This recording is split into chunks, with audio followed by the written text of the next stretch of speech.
good morning, everyone. So I look after Lufax Singapore, part of the Ping An Group and Lujinso in Shanghai. The topic I've been asked to is on cross-border fintech. I'll just introduce a bit of myself first before we get into the slides, which we just started. So my own background, I'm a banker by training. I've been a banker for quite a while, and then moved from banking to Google, and then from Google to a number of startups. My first startup was a mortgage finance intermediary, which went bust in 2 years.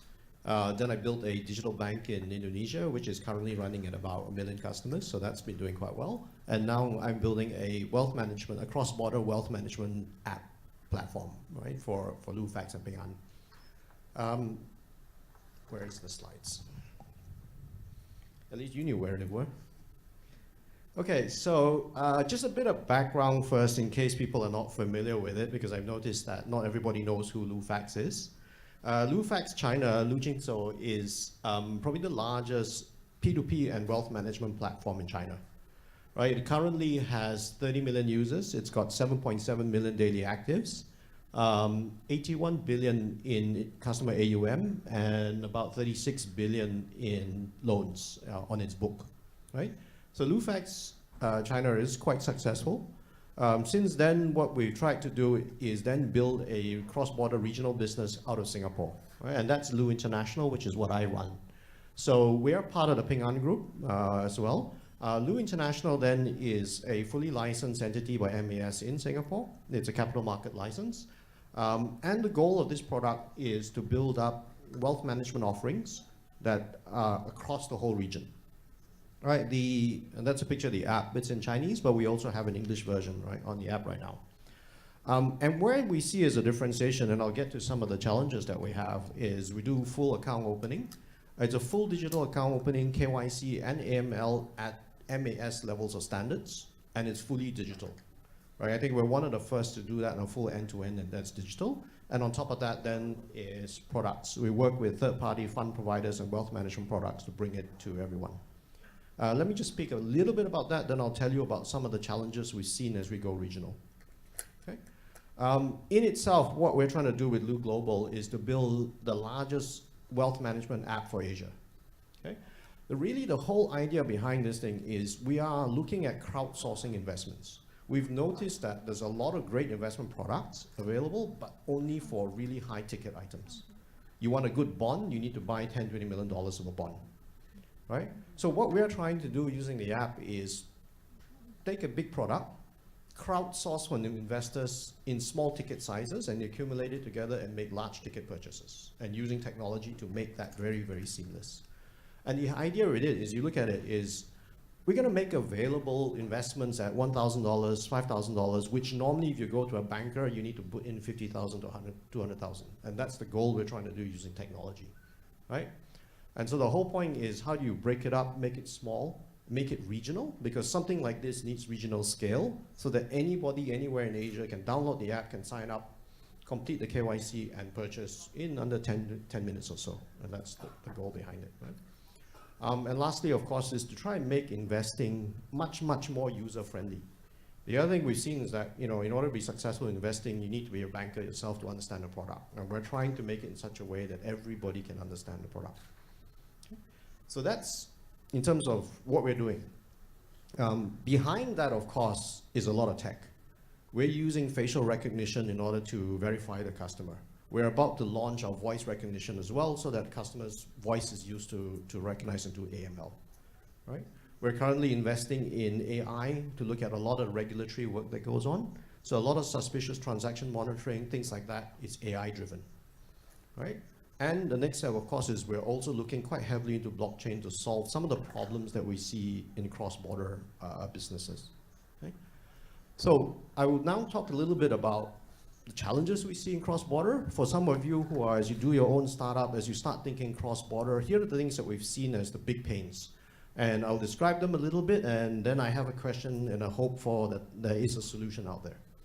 So there are 4 areas that we see from building a regional fintech businesses where it really is painful, right? There's regulations, there's verification, localization, and finally payments and transfers. And let me speak a bit about each one to give you an example of some of the problems that we've seen. I think regulation is clear. We're a fintech. And while a lot of people like to think that fintech is outside the borders of regulations and it's out there experimenting, we would like to believe that too. The reality is that's not the case. You want customers, you want business, you need to work with regulators in each market, right? There is a give and take. The biggest challenge we see that is there is no uniformity across the region. Every single regulator has a different point of view and has a different approach. In order to build a regional fintech business, you need to invest in understanding and having contact with each different regulator to understand their different pain points and then to try and customize your approach. It is different. My KYC is Singapore standard. Indonesia has a different KYC. I need to understand the Indonesian KYC and be able to adapt accordingly, right? So one lesson here is there's no uniformity in regulations. Every regulator is different. And in order to build a successful fintech business, you need to spend the time. Do not think you can ignore them. It doesn't work that way, right? We've learned that painfully. So I would say that's one pain point. The other pain point is verification. Right, we would think in this day and age it's very easy to verify the customer, which is why we have facial recognition, we have voice recognition, and all that on the platform. But it then comes back to document verification. And you still need to. In some jurisdictions, it's what's the proof of address? And the next question is, then what is defined as a legitimate proof of address that is accepted by a regulator who's going to regulate or audit you at some point in time? And that becomes very, very tricky, right? Because in some countries, proof of address doesn't exist. In some countries, it does. And this is where then technology comes in. So in countries where proof of address doesn't exist, we use GPS in order to track the customer, with the customer's permission, of course, right? So technology does bring those changes that you can use to deploy. It is about how do you think about it and deploy it in a more creative manner. And verification is another area where we believe blockchain is going to be very, very good at it. The key, though, is how do you get a blockchain verification of a document that is accepted by third parties and, more importantly, adopted by the regulators? Because at some point, if they audit you and you're saying, I'm using blockchain, but they say, I don't approve your blockchain, you're in trouble, right? So the key for a lot of the businesses on blockchain, as I see it for you guys, is very quickly get your use case up and get it one or two adopted in some regulatory environment. And then it can scale very fast after that, right? Of course, it's easy to say, and we know we've been trying, it's not that easy to do, right? But that's one pain point. The other one, which is a very interesting topic that I like, is localization, right? Now, by its nature, a regional business is a business of scale. You build the old model, you build one model, and you scale it out everywhere. It's a cookie cutter. Look at Google. I'm from Google before, right? Google search is roughly the same everywhere you go. And that has been the historical model. The key that we see nowadays with fintech is with technology, you can localize. The technology is at a level where I can build 100 different localized models for each market. But doing that, of course, is an investment and a cost. It doesn't cost as much as it used to, but it's still a time and resource intensive, right? But to be successful, you need to be local. And so that becomes the challenge is what's the balance between a fully scalable one region only model that you roll out versus localized for each different market so that you can gain market share. And that balance is very hard to hit. I'll give you an example. The bank that we rolled out in Indonesia, one of the key features that we were very successful was paying for parking. Because in the old model, people were used to line up at the parking booth, pay in cash, take the ticket, and then go out. And what we created was within the app itself a way to scan the ticket and pay online through the app, and then you can just drive straight out. And that was very successful. Immediately, it took off. But in order to do that, required us to have a deep understanding of the local problem, which we thought was great.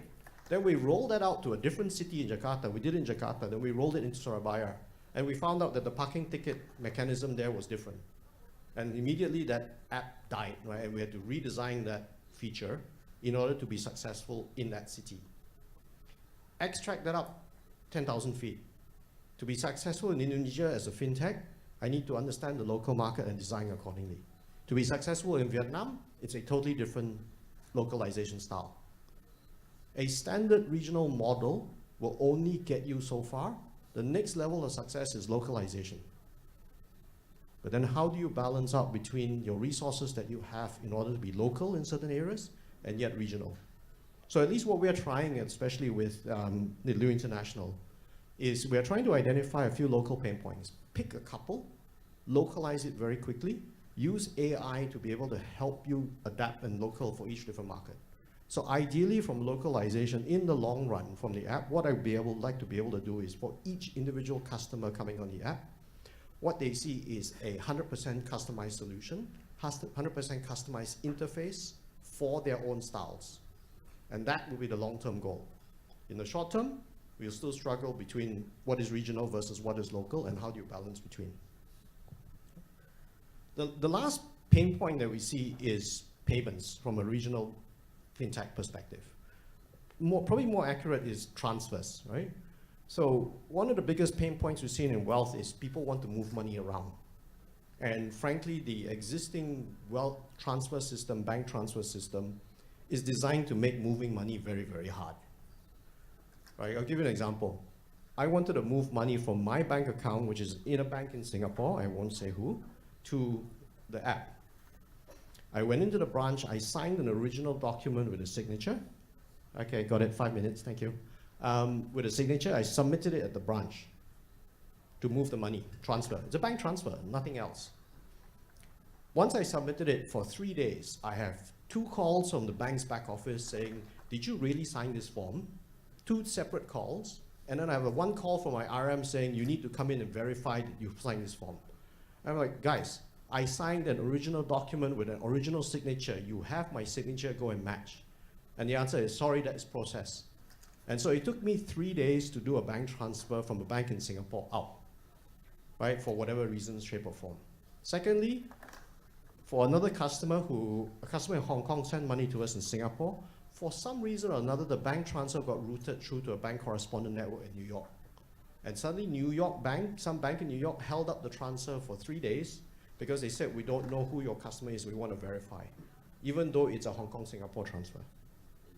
So those are some of the pain points we see in the transfer network, that it just does not work.